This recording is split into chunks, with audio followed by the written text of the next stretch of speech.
habíamos dicho que íbamos a hablar de una de las grandes de la moda, una de las que yo llevaba tiempo pues detrás de Norberto para que nos trajera contenido sobre ella, ya que fue una de las precursoras, yo creo, de que la moda femenina diera un cambio pero radical y que la mujer se sintiera más cómoda con las prendas de vestir. Cuéntanos un poquito. Fue una revolucionaria y rompió muchos moldes. Ella empezó con una sombrerería, ¿no? Ella empezó con una sombrerería, ya te veo puesta. Mira, te voy a decir una cosa. No te puedo decir nada, no te puedo decir ¿No? nada. Porque es que ella tiene la costumbre de hacerme las preguntas Bueno, que no te voy a ella considera oportunas y ella coge, se sale del guión y me deja loco. No, es broma, es broma. Sí, empezó con una sombrerería y no eran sombreros propios diseñados por ella, sino fueron sombreros que ella misma customizó. Customizar, que ella misma adornó, arregló, en base a... Esa Sí, palabra sí, que pero se bueno, usa por mucho si, ahora por cuando si baja. la audiencia no entiende el significado de la palabra customizar, que ella cogió de Galerías Lafayette y compró los sombreros y los arregló, los reformó y los vendió.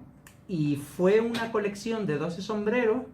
Imagínate el precio al que vendió los sombreros, que ese fue el comienzo de, gracias a eso, a la venta de esos sombreros, abrió su primera tienda. De todas formas, hablar de Coco Chanel es hablar de una mujer con una biografía impresionante. Tenía mucho carácter, ¿no? Y Ella. una revolucionaria De la época. brutal. Porque en aquella época la mujer todavía estaba considerada como segundo término, ¿no? Pero a pesar, o sea, ganó tal grado de credibilidad con lo que ella hacía, y eso que ella no hacía los bocetos de sus diseños, sino ella lo hacía sobre la modelo. Sobre la modelo ella con las telas cortaba, alfilereaba y hacía los diseños así. Qué o sea, es maravilla. brutal.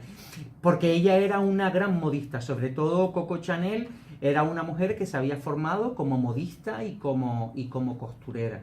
Claro. Tenía una base buenísima. Tenía una base muy buena porque ella fue lo que estudió en el orfanato en el que su padre la dejó, porque ella pertenecía a una familia muy humilde y su padre no la podía mantener.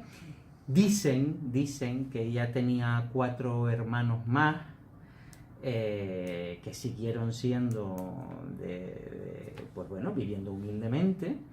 Dicen que ella incluso hizo lo posible porque no se supiera de esa familia. Sí, pero bueno, a mí son temas de la biografía que me interesa. Me interesa un poco. Bueno, lo que está claro es que ella marcó un antes, ella instauró en la mujer ¿qué prendas? Bueno, ahora hablamos un poco de eso, ¿no? Pero sobre todo Coco Chanel rompió una barrera entre lo que era el estilo Belle Époque, que es el estilo anterior. Charleston. Sí, exacto.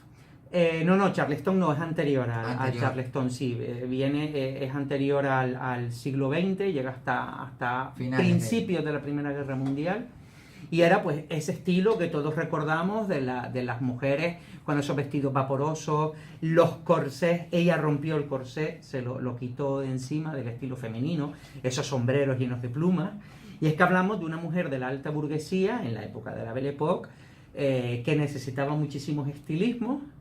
Y bueno, que se habla de que se cambiaba el día 2, 3, 4, 5, 6 veces. Y ella rompe ese modelo y crea un modelo de una mujer mucho más urbana, mucho más masculina, por llamarlo entre comillas. Corto, ¿no? Pitillo. Ahora hablamos de todo eso. Y su grado de influencia, ya que hemos hablado tanto de influencer, o sea, tenía un grado de influencia y ganó una credibilidad tan grande que incluso puso de moda y es la creadora del famoso estilo garçon, que el estilo garçon es la mujer con el pelito corto. Y cuando vivíamos en un momento en el cual la mujer venía de pelos largos, con recogidos y tal y cual, muchas mujeres empezaron a imitar. A cortar el pelo. Ayer estuve viendo una película que me recuerda pues mucho a esta época fantástica de Coco Chanel. Estaba viendo la vida de Heidi Lamar, que por lo visto fue uno de los rostros más bellos del cine. Ella era austríaca, pero de orígenes judíos, y cuando pasó la movida de Hitler y todo esto, pues tuvo que marcharse, tiró para Inglaterra, y de Inglaterra pues dio el salto a Estados Unidos y se convirtió en uno de los rostros más bellos del celuloide. Y creó tendencia también ella. Sí, Ella sí, fue una mujer igual que Isadora Duncan, igual que muchísimas personalidades que sin que hubiera redes sociales consiguieron influenciar y marcar estilos, marcar tendencias. ¿Sabes de dónde viene el nombre de Coco Chanel? No, sácame de la duda, por favor. Coco Chanel empezó trabajando en una mercería. Ahí fue, ella se escapó del orfanato, ¿vale? Llegó un momento... Hay varias películas de la vida de Coco Chanel, y de hecho si nos metemos en la página de Chanel, en la página de Chanel hay una serie de cortos donde está toda la biografía de la mujer que creó esa gran casa, ¿no? La casa Chanel. Y ella se escapó porque realmente era una mujer que tenía ansias de libertad, y trabajaba en una mercería, y luego también actuaba para los oficiales del ejército, y cantaba canciones tradicionales francesas, y entre ellas había una que se llamaba ¿Quién ha visto a Coco? Y entonces todo el mundo le llamaba Coco, Coco, Coco, y ahí se quedó como... ¿Quién le iba a decir a ella que ese Coco se iba a convertir en una de las grandes marcas de la, es una gran marca de la moda? De hecho, lo más importante de Chanel, por supuesto, toca todos los palos de la moda, desde de la alta costura, tiene prêt-à-porter, entra en joyería, tiene joyería, por supuesto, relojería, y luego tiene un peso muy importante dentro del mercado de la perfumería. Es tan importante el peso de la marca Chanel que incluso una perfumería no se considera de alta gama, por llamarlo de alguna manera, hasta que no tiene Chanel. Hola, qué fuerte, ¿no? Y eso cuando alguien que pone una perfumería invierte en una perfumería, que es un negocio en el que hay que meter mucho dinero. Pelea para que le pongan un corner de Coco Chanel, ¿no? Y fíjense, a partir de ahora, si van a estas cadenas de perfumerías que existen por ahí, que no en todas las perfumerías de la cadena tienen Chanel. O sea, Chanel cuida muchísimo su distribución, y Chanel se cuida mucho de estar donde está. O sea, por ejemplo, es difícil encontrar un perfume de Chanel fuera del canal normal de ventas, ¿no? Que no te puedes ir a un hindú y comprar un Chanel. Sí, hombre, perdón, pero las perfumerías de los hindús que nosotros tenemos en Canarias son ya quisieran muchas peluquerías de perfumerías, ya no digo de la península, sino del resto de Europa. Canarias tiene un nivel muy alto de cadenas de perfumerías, y la mayoría de todas ellas son de hindúes que han invertido y que han hecho grandísimas empresas que son grandes marcas. Bueno. No me refiero a eso. Pero fíjense, y ya verán que no en todas las... Pero eso ya es porque Chanel dice, bueno, Las Palmas de Gran Canaria, tantos miles de habitantes, respeta lo que se llama la distribución selectiva. Solo puede haber X puntos de venta, que va a estar uno aquí, uno aquí, uno aquí y uno aquí, fuera. Entonces, eso pasa con casi todas las marcas también, ¿no? Eso debería ocurrir con todas las marcas de selectivo, pero no ocurre con todas las marcas de selectivo. Una marca que no viene al caso, pero que la tengo que comprar específicamente en este recinto comercial grandísimo que hay en Mesilo. Ahí, para no darle publicidad. Y tengo que ir a comprarla allí. Sí, bueno, la perfumería de ese recinto enorme que hay. Ahí están representadas prácticamente todas las marcas del mundo de la perfumería que hay en España, e incluso otras de distribución exclusiva que es muy difícil que... Como Mac, por ejemplo. Mac la tengo que comprar. Mac, por ejemplo, lo tienes que comprar. No hay otro sitio. Lo tienes que comprar ahí. Vale, pues el origen de que ella se pusiera en contacto con todo el mundo del lujo, porque estamos hablando de uno de los grandes iconos, no solo de la moda, sino del lujo. Pero tuvo detractores ella en su época, ¿no? Tuvo personas como siempre, más que detractores, el problema de Chanel fue que fue una marca que tuvo que vivir 3 acontecimientos muy duros. Primera y Segunda Guerra Mundial y el crack del 29, que sobre todo fue un momento económico que ella hizo que tuviera que despedir a la mitad de la gente que trabajaba en su empresa, que ya en ese momento eran 4.000 personas. Madre mía. ¿Vale? O sea, de hecho su evolución fue muy rápida, era una mujer muy avispada para los negocios. ¿Nunca se casó, creo? No, nunca se casó, tuvo muchísimos amantes y una vida... Y según dice su biografía, el hombre del que realmente ella se enamoró locamente y que consideró el hombre de su vida, murió antes de que consiguieran casarse. Ella retoma ya con 71 años, vuelve a abrir la marca cuando la tenía cerrada, en la época en la que Dior, Balenciaga ya estaban copando, en los años 50 ya estaban copando bastante después de la Segunda Guerra Mundial, pero ella ya tenía 71 años. Hoy en día la marca tiene el director artístico, que es Karl Lagerfeld, ¿vale? El diseñador Karl Lagerfeld es el director artístico de la marca. Si nos vamos, por ejemplo, al mundo de los perfumes, hoy en día perfumes como Chanel número 5 siguen estando entre los perfumes. Pero se han reinventado este tipo de perfumes que son añejos y que vienen. Bueno, es que el mundo del perfume, la verdad que ahí yo tuve la suerte un día de conocer en París a un nariz, y tuve una conversación con él y fue, vamos, yo lo recuerdo como una de los aprendizajes más grandes de mi vida.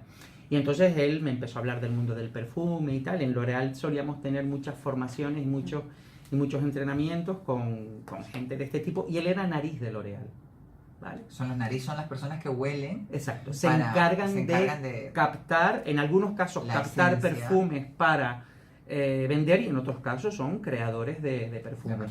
Entonces, los perfumes evolucionan. O sea, el Chanel número 5 de 2018 no tiene nada que ver con el Chanel número 5 que se lanzó, que fue el primer perfume que lanzó Chanel. ¿Por qué? Porque las esencias que forman el perfume de esa época han evolucionado. Incluso un perfume puede variar de un año a otro. Si, por ejemplo, lleva jazmín y ese año la cosecha de jazmín poco, tal. Claro, todo eso va evolucionando. Es verdad que hoy en día hay muchísimos más ingredientes sintéticos. Los ingredientes sintéticos son más estándares, pero entre más natural es un perfume, mayor es su evolución. Claro. Entonces, es de verdad, el mundo del perfume... Ya tenemos que hablar eso, ¿eh? Sí, un día si quieres hablamos del mundo del perfume. Pues te cuento, o sea, Chanel entró en el mundo del lujo a partir de conocer a su primer amante, Etienne Balsan, con el que sigue, lo deja, vuelven, pero bueno, él es el artífice de que ella tenga capital para poder abrir sus tiendas. Como bien dijimos, su primera tienda la abrió gracias al dinero que ganó por vender 12 sombreros. Sí, es verdad. ¿A cómo los vendería? Claro, porque le iba la burguesía, le compraba los sombreros maravillosos que se usaban en aquella época, ¿no? Pero fueron sombreros que ella customizó. O sea, imagínense la personalidad que tenía que tener ella para conseguir, todavía no siendo nadie, vender 12 sombreros y sacar el suficiente capital como para abrir una primera tienda.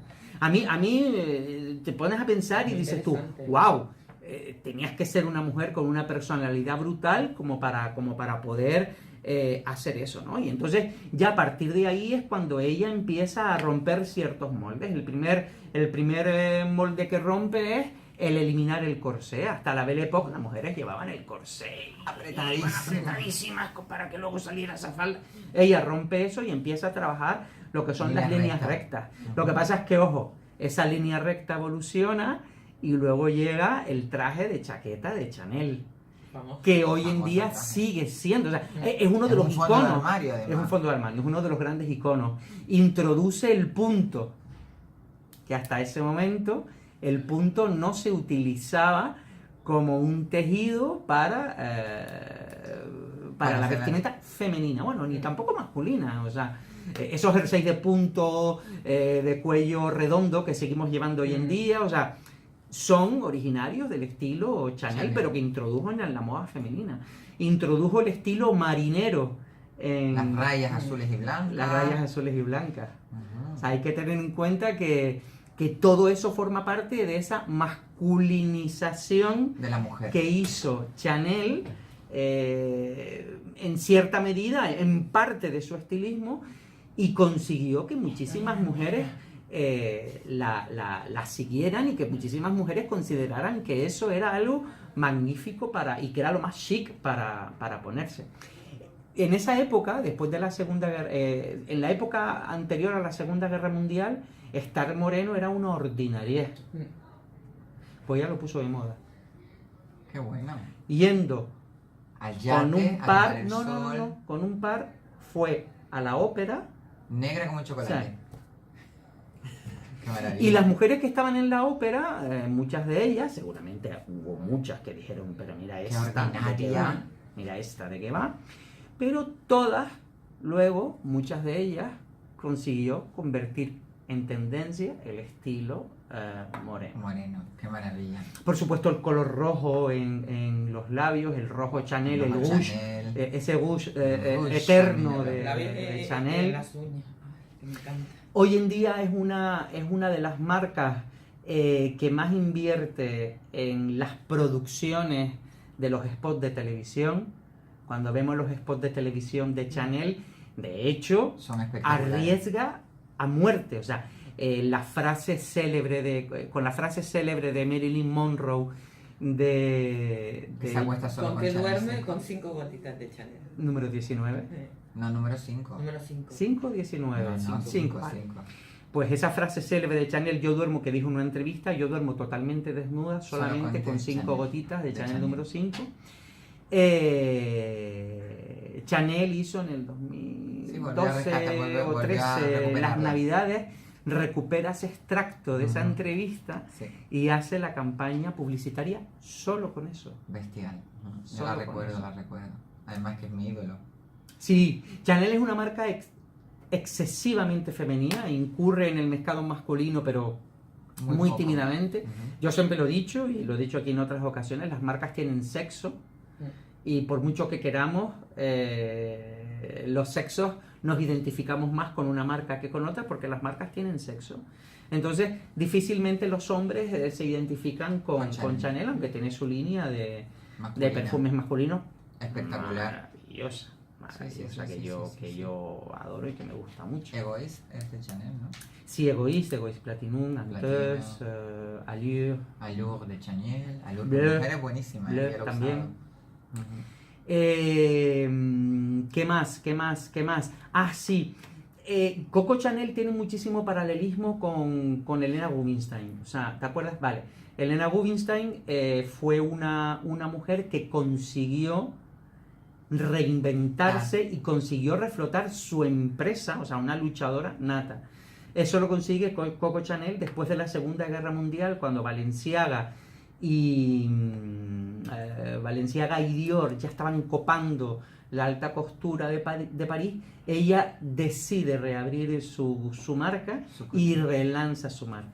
Qué maravilla. Y ya murió en el año 71 y es una frase maravillosa. O sea, a mí es que de verdad yo quiero morir diciendo una frase así. Cuéntala. Esa tarde, ella vivía en el Hotel Ritz de París. Imagínate. Vamos a ver, pero estamos hablando. O sea, sencilla. Vivió en el Hotel Ritz muchísimos años y luego, bueno, ella estuvo exiliada en Suiza porque por el novio que tuvo, ¿no? Porque fue considerada colaboracionista cuando la ocupación francesa en la Segunda Guerra Mundial y se tuvo que exiliar. Esa también es una de las razones por las que también cerró su marca y luego la reabrió y tal.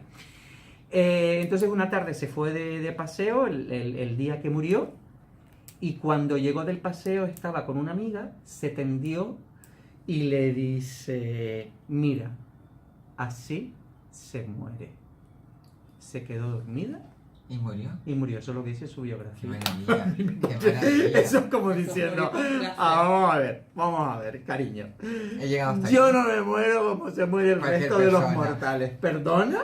Yo vi Yo yo me vi muero así. Qué maravilla. Yo vi la biografía de ella, que se hizo una película muy buena. Hay varias, Yo pero... no sé cuál fue la que vi yo, pero un personaje con mucho carácter y bueno, más o menos casi todo lo que has dicho la calcaba al pie de la letra.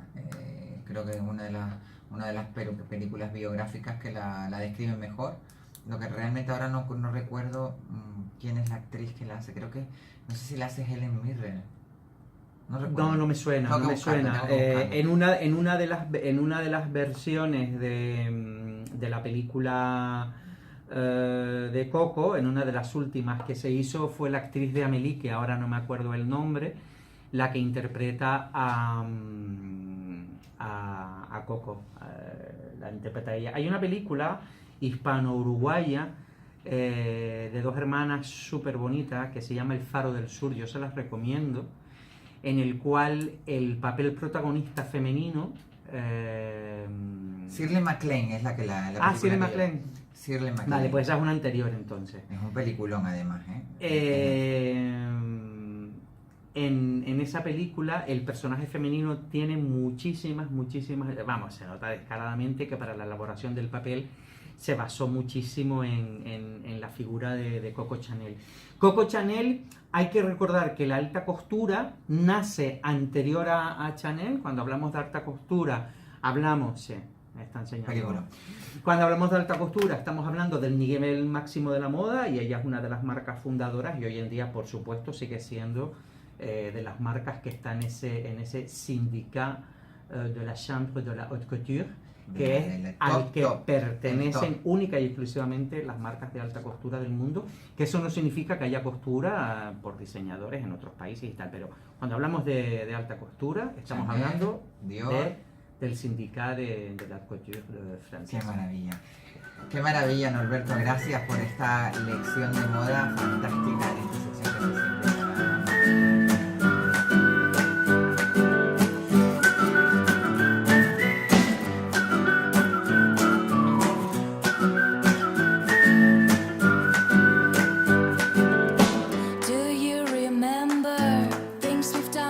together, talked about being so free. I'd like to kiss you.